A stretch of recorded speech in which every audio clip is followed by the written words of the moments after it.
Oh boy. Oh boy, what goofy ass thing do we have today? What do I have to go over today? Well, this is my latest acquisition. This is my Finnish DP27, Finnish capture DP27, I should say.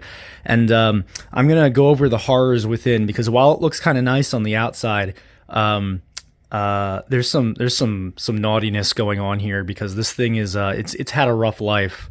It's had a very rough life. So just going over the finish right now, you can tell that we've got some stuff going on.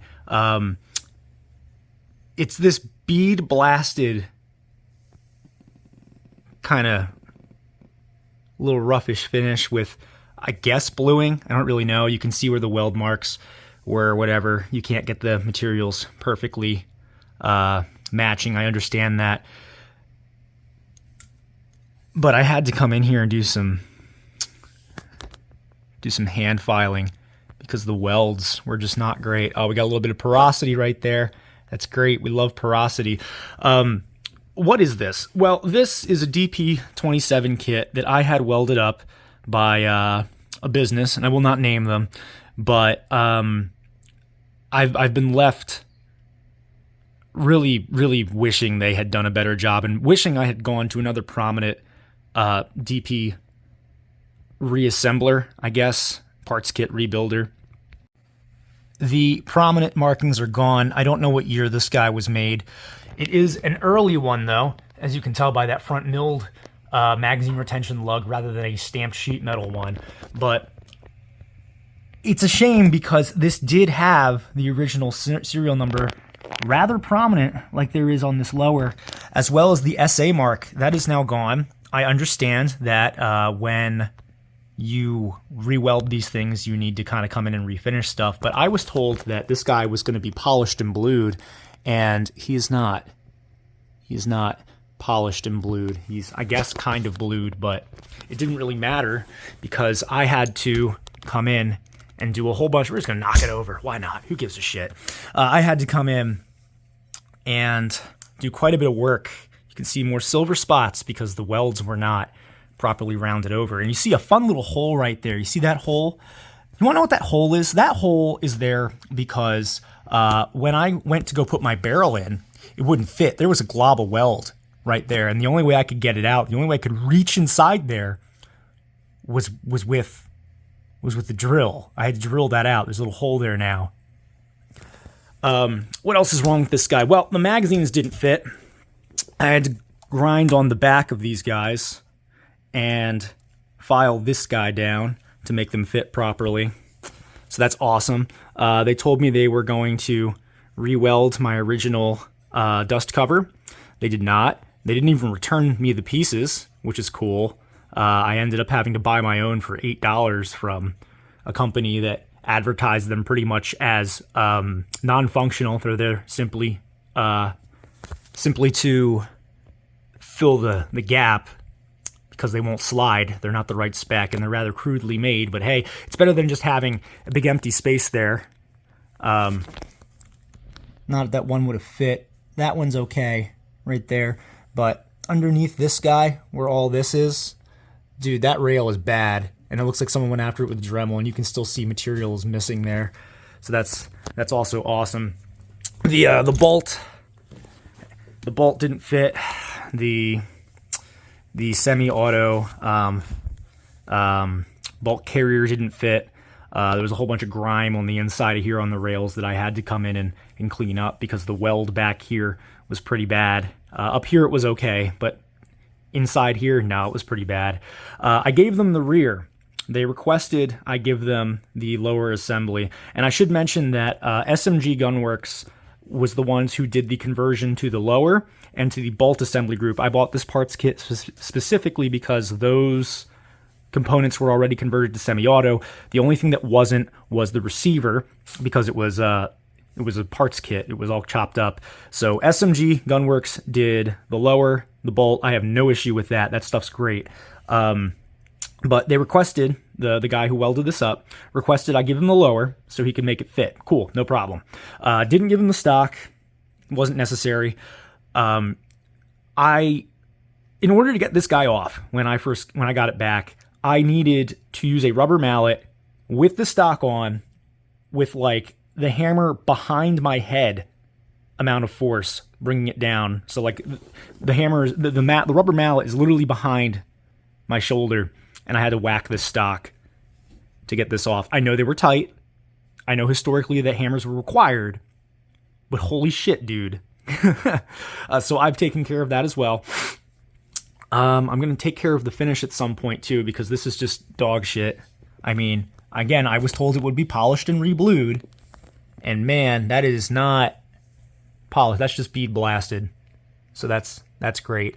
Had to do, you can vaguely make out some white spots there. I had to sand all that out, make that work.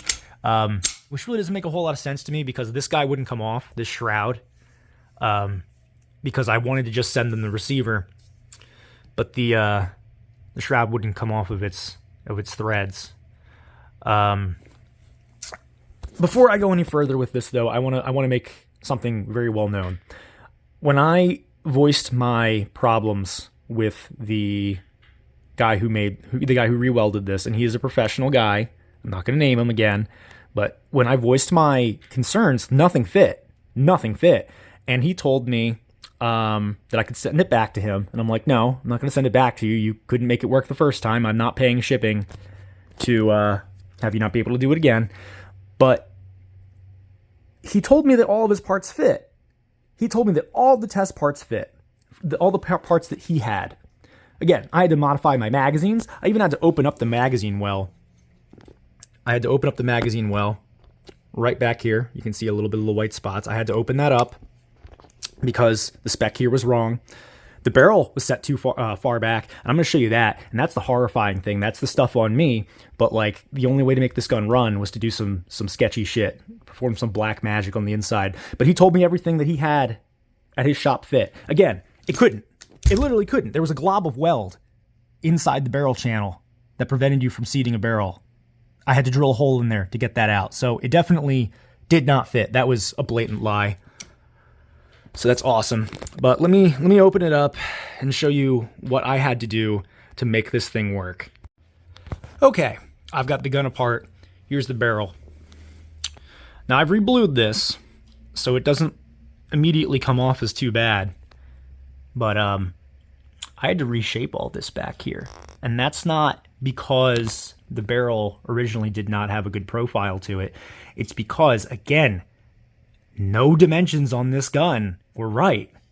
So even if he could get his barrel inside of this, it wouldn't have fit because the threads were too far back. I had to take a whole bunch of material off the back of here and reprofile all of this. I had to go in and I had to recut the chamber. And even then, look at that big old gap. So here are well, without the rust, here's what DP27 lugs are supposed to look like. Look at that. Look what I had to do to fit this shit. That's real nice. That's real nice. That's how I had to get the headspace to set, because it was set so far back. I can only take so much material off the barrel before it becomes a serious problem. And I can only take so much material off of these lugs. It's sketchy. It's super sketchy. And it's the only way I could get this gun to run. And I didn't pay, someone who's just some random backyard guy. Like, I paid someone who's respected in the 2A community. And again, I really don't want to name the guy because, I know that a lot of these kits are coming on the market. There's a lot of Finnish DP27s coming in. And I want people to know that, like, SMG is the way to go. SMG is just the way to go. It's you think you're going to save yourself a couple $100 by going to another guy who's reputable. SMG are the people who are well known for their DP builds, be it a DPM, an RP46, or a DP27. They're the ones to go to. Like, again, they did the bulk conversion work here. This shit's clean. It's done properly. None of this is just Like, this is clean. Like, this is their fire control group, and it's blued. I couldn't even get the guy to blue my receiver properly. Look at this shit. And I'm sorry about the focusing on the camera. I'm just using my phone. But, like, oh, man, it's rough, dude. It's so rough. He quoted me on 3 to 4 months to have this build done. To have this re-weld done, I should say. Because all he did was re-weld the receiver and put in the semi-auto denial pins. 3 to 4 months is what he quoted me on. Month 5, 6, and 7, I had to call in and ask about it. That's right, 7. It took me 7 months on a 3 to 4 month quote, and I get it. I get it. A re-weld is, it's a lot on a gun like this, but porosity, material isn't fully back. It's not fully there. Hell, even on the inside of the locking shoulder, there's material that's missing. And time will only tell how long that will hold up. I don't think I'm being too nitpicky. I really don't. I really, really don't, because I've had other re-welds done before. Not by this individual, but they don't look like this, and I wish I had gone with SMG work. So if you ever get any of these kits, be it a finished DP27, like the ones that are coming in with live barrels, or a DPM, or whatever, anything really, just go with the people who are reputable. Don't try and save a quick buck. I wish I had gone with SMG in the first place. It would have saved me so much time. They're renowned for their work on the DP27 platform. They're very easy to talk to. They're very quick about getting back to you, and they're quick about getting your stuff back to you too. Again, I was quoted 3 to 4 months, and it took the guy 7. So after complaining constantly, so like, just do yourself a favor and just go with SMG. It's so much less of a headache.